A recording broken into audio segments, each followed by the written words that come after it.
ጤና ይስጥልን ክቡራን አድማጭ ተመልካቾቻችን ከዜና 24 ሚዲያም የረፋዱን ዘገባዎች ይዘን ቀርበናል። አድማጭ ተመልካቾች ዝግጅቱን ስትከታተሉ አዲሱን ዜና 24 የተሰኘውን የዩቲዩብ ገጻችንን ሰብስክራይብ በማድረግ እንድትጀምሩ በትህትና ጠይቃለሁ። በቀጥታም ወደ ዝርዝር ዘገባው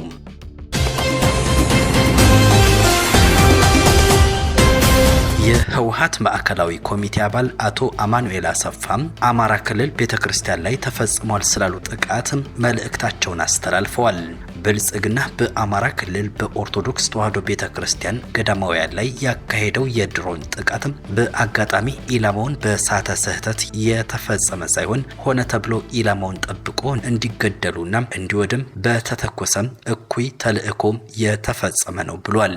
ብልጽግና ቤተክርስቲያንን በብሉይነት ፈርጆም የሁላችንም ታሪክና ቅርሶቻችንን በመሰረዝና በማፍረስም ማንነት አልባ ህዝቦች ሊያደርገን የተነሳም ክፉ ጠላታችን ነው ብሏል። ይህ ስርዓት ትላንት በትግራይ አብያተ ክርስቲያናትና መስጂዶች የፈጸመው ጥቃትም ዛሬ እንደገና እንደ በጎ ነገር በሁሉም አካባቢዎች አስፍቶ ቀጥሎበታል ብሏል። የህዝብ ጸር የሆነው ስርዓት የጊዜ ጉዳይ ካልሆነ በስተቀረም በአንድ አካባቢ የጀመረው የጥፋት ሴራም ቀስ በቀስ እንደ ሰደድ እሳትም ወደ ሁሉም ማጋባቱ አይቀርም ብሏል። ያምነው እየሆነ ያለው ሲልም መልእክቱን አስተላልፏል። አሜሪካ በኢትዮጵያ እየተካሄደ ያለውን የሰብአዊ መብት ረገጣ አጥብቃ እንደምትቃወመው አስታውቃለች።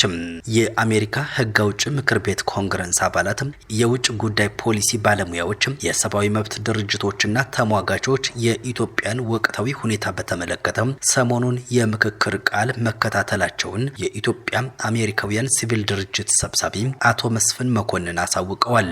እንደ ጎርጎሮሳውያኑ ጊዜ አቆጣጠር በ2022 የተፈጸመው የፕሪቶሪያ የግጭት ማቆም ስምምነት በትግራይ ክልል የተከሰተውን አውዳሚ ጦርነት በይፋ ቢያቆመውም ሰላም ሙሉ በሙሉ አለመመለሱን እንዲያውም በትግራይ እንደገና አሁን ከፍተኛ ውጥረት መንገሱን በተመለከተ ውይይት መደረጉን ነው አቶ መስፍን የተናገሩት። የትጥቅ ግጭት፣ የፖለቲካ አለመረጋጋትና ሰፊ የሰብአዊ መብት ረገጣ በአማራና ኦሮሚያን ጨምሮ በተለያዩ ክልሎች ስለመቀጠሉም ተነስቷል። ምስክርነት የማሰማት መርሃ ግብሩ ተሳታፊዎችም አሁንም ሰፊ የሆነ የደህንነት እጦት፣ ከፍተኛ መጠን ያለው መፈናቀል፣ የሲቪል መሰረተ ልማቶች ውድመት፣ በሰብአዊ እርዳታ ላይ ገደቦችና በዓለም አቀፍ የሰብአዊ መብቶችና የሰብአዊ ህጎች ላይ ከባድ ጥሰቶች እየተፈጸሙ መሆናቸውን አመላክተዋል። ተሳታፊዎቹ ያለ ተጠያቂነት የሰላማዊ ሰዎች ጥበቃ፣ ገለልተኛ የፍትህ ስርዓት፣ ያለ መሰረታዊ ነጻነት መከበርና ሁሉን አቀፍ ብሔራዊ የፖለቲካ ውይይት ዘላቂ ሰላም ማግኘት እንደማይቻል አጽንኦት ሰጠው መነጋገራቸውንም ነው በውይይቱ ላይ የተገኙት አቶ መስፍን የገለጹትም። የኢትዮጵያ አሜሪካውያን ሲቪል ድርጅቶች ሰብሳቢ ስላቀረቡት የጽሁፍ ምስክርነት እንዲህ አስረድተዋል። የኔ ምስክርነት ዓለም አቀፍ ትኩረት በአንድ ግጭት ወይንም ክልል ብቻ የተወሰነ መሆን እንደሌለበትም አጽንኦት ሰጥተዋል። እያንዳንዱ ኢትዮጵያዊ ሲቪል በዘር፣ በሃይማኖት፣ በፖለቲካዊ ግንኙነት ወይንም በጂኦግራፊያዊ አቀማመጥ ሳይለይ እኩል ጥበቃ ይገባዋል።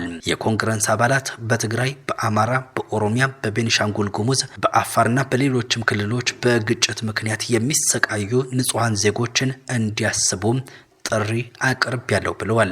ዩናይትድ ስቴትስ በድርቅ፣ በረሃብ፣ በግጭትና በኢኮኖሚ ችግር ወቅት በሚሊዮን የሚቆጠሩ ኢትዮጵያውያንን ህይወት ያዳነ ልግስና የተሞላበት ሰብአዊ እርዳታ መስጠቷን ያወሱት አቶ መስፍን በተመሳሳይ ሁኔታ በብዙ የሀገሪቱ ክፍሎች ሰፊ የሆነ አመጽ፣ የፖለቲካ ግጭትና የሰብአዊ ስቃይ እየቀጠለ ባለበት ወቅት ለእነዚህ ጉዳዮች ትኩረት ሰጣ መስራት እንዳለባትም በዚሁ የምስክር ጽሁፋቸው ማሳሰባቸውን አመልክተዋል።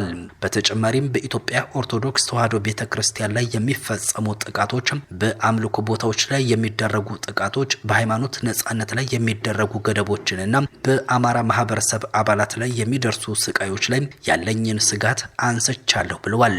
ማንኛውም የቅጣት ክስ በነጻና በማያዳላ ምርመራም ሊጣራ ይገባል። ሁሉም ተጎጂዎች ፍትህ ሊያገኙ ይገባል ብለዋል። ዩናይትድ ስቴትስ የኢትዮጵያ የቅርብ አጋር ሆና ቆይታለች ያሉት ተሳታፊዎቹም ይህ አጋርነት መቀጠል እንዳለበትም ነገር ግን አሜሪካም ለዲሞክራሲ፣ ለተጠያቂነት፣ ለሃይማኖት ነጻነትና ለዓለም አቀፍ የሰብአዊ መብቶች ባላት የጸና ቁርጠኝነት ላይ መመራት እንዳለበት አመልክተዋል። በተጨማሪም የአሜሪካ ኮንግረስ የሁሉንም ኢትዮጵያውያን ምኞት የሚያንጸባርቅ ሁሉን አቀፍ የፖለቲካ ውይይት ለማካሄድ የሚደረጉ ጥረቶችን ማበረታታት አለበት ብለዋል። ውይይቱን የመሩት በኮንግረሱ የጥናት አገልግሎት የአፍሪካ ጉዳዮች ባለሙያ ሎረን ፕሎንክ ብላቻርድ ሲሆኑ የኢትዮጵያ አሜሪካውያን አባላትና ሌሎችም ተወያዮች እንደተሳተፉበት ለመረዳት ተችሏል። የዓለም አቀፍ የግጭትና የዲፕሎማሲ ተመራማሪ የሆኑት አቶ ነጋልኝ መኳንንት በተለያየ ምክንያት ተቀዛቅዞ ከቆየ በኋላ የአሜሪካ ሕግ አውጭ ምክር ቤት አባላት የኢትዮጵያን ነባራዊ ሁኔታ ለመገንዘብ ጉዳዩን ከሚከታተሉ የኢትዮጵያ ማህበረሰብ አባላት ጋር ውይይት ማድረጋቸው ጥሩ ጅምር ነው ብለዋል። ሰሞኑን ያየነው የምስክርነት ቃል የማዳመጥ ውይይት በተለይም ደግሞ ከተለያዩ የኢትዮጵያ አካባቢዎች ያሉ ሁኔታዎችን በማንሳት ውይይትን ማድረጋቸው በተለይም ደግሞ ኢትዮጵያ ውስጥ ያሉ ሁኔታዎችን የሚከታተሉ አክቲቪስቶችን አሳትፈው ማካሄዳቸው ጥሩ ጅምር ነው ሲሉ ገልጸዋል።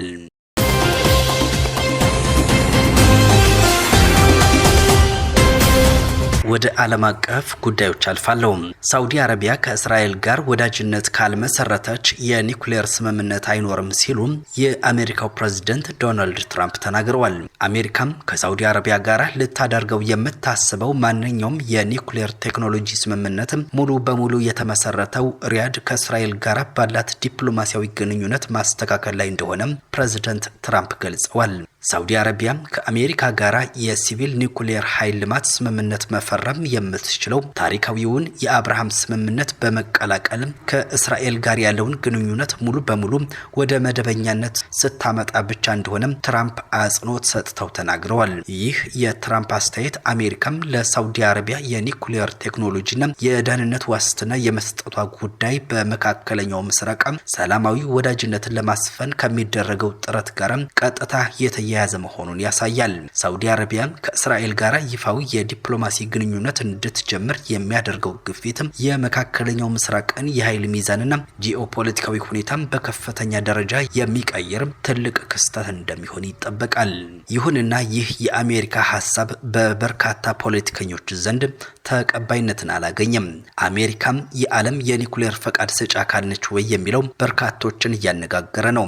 አንድ ሀገር የኒውክሌር ቴክኖሎጂ ለማልማት ወይንም የኒውክሌር ጦር መሳሪያ ለመታጠቅ ሲያስብ የግድ አሜሪካን ማስፈቀድ አለበት ወይም አብዛኛው የዓለም ሕዝብ አሜሪካ ካልፈቀደች ማንኛውም ሀገር የኒውክሌር ባለቤት መሆን አይችልም የሚል እምነት እንዳለው ይገለጻል።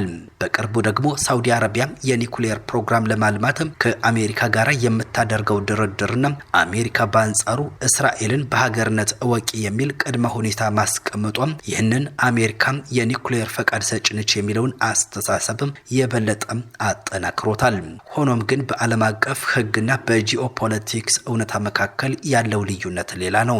በዓለም አቀፍ ሕግም ሆነ በተባበሩት መንግስታት ድርጅት መመሪያ መሰረት አሜሪካ የማንንም ሀገር የኒውክሌር ፕሮግራም የመፍቀድ ወይንም የመከልከል ሕጋዊ ስልጣን የላትም። እንደ ህንድ፣ ፓኪስታን፣ እስራኤልና ሰሜን ኮሪያ ያሉ ሀገራት የአሜሪካን ፍላጎት ተቃውሞና ከባድ የምጣኔ ሀብት ማዕቀቦችን በመጣስ የኒውክሌር ጦር መሳሪያ ባለቤት መሆን ችለዋል ነው የተባለው። ይህም አሜሪካ የመጨረሻ ውሳኔ ሰጪ ፈቃድ የላትም ለመባሉ ግልጽ ማረጋገጫ ነው። ሀገራት አሜሪካን የሚያስፈቅዱ ወይንም የሚያማክሩ የሚመስለው በሁለት ዋና ዋና ምክንያቶች የተነሳ ነው የተባለ ሲሆን የመጀመሪያው የኃይልና የኢኮኖሚ ተጽዕኖ ሲሆን አሜሪካ የዓለም የፋይናንስ ስርዓትን በበላይነት ስለምትቆጣጠር ያለሷ እውቅና የኒውክሌር ቦምብ ለመስራት የሚንቀሳቀስ ሀገር ላይ ከባድ የኢኮኖሚ ማዕቀብ በመጣል ሀገሪቱን ከዓለም ገበያ ማግለል ትችላለች። ሁለተኛው ምክንያት የቴክኖሎጂና የደህንነት ሽያጭ ድርድር ነው። እንደ ሳውዲ አረቢያ ያሉ ሀገራት ከአሜሪካ የሚደራደሩት የኒውክሌር ቦምብ ለመስራት ፈቃድ ለማግኘት ሳይሆን ከአሜሪካ ዘመናዊ የሲቪል ኒውክሌር ቴክኖሎጂ ለመግዛትና አሜሪካም ወታደራዊ ጥበቃ እንድታደርግላቸው ለመጠየቅ ነው። አሜሪካ ለሳውዲ አረቢያ የኒውክሌር ቴክኖሎጂንና የወታደራዊ ጥበቃውን ለመሸጥ በቅድመ ሁኔታነት ያቀረበችው የገንዘብ ክፍያ ሳይሆን የፖለቲካ ውሳኔ ነው። አሜሪካ የኒውክሌር ቴክኖሎጂ እንድሰጥሽና ጥበቃ እንዳደርግልሽ ከተፈለገም በመካከለኛው ምስራቅ ያለውን ውጥረት ለመቀነስ እስራኤልን በሀገርነት ልታውቂያት ይገባል የሚል ቅድመ ሁኔታን አስቀምጣለች። በአጠቃላይ አሜሪካ የዓለም የኒውክሌር ፈቃድ ሰጪ ቢሮ አይደለችም። ነገር ግን ባላት የኢኮኖሚ የወታደራዊና የቴክኖሎጂ የበላይነት ምክንያትም ሀገራት የራሳቸውን ብሔራዊ ጥቅም ለማስጠበቅና ከማዕቀብ ለማምለጥ ከአሜሪካ ጋር ለመደራደር ይገደዳሉ ነው የተባለው። አድማጭ ተመልካቾች የሰዓቱ ዘገባዎቻችን የተከታተላችኋቸውን ይመስሉ ነበር። ቸርቸሩን ያሰማን። በሰላም ዋሉ።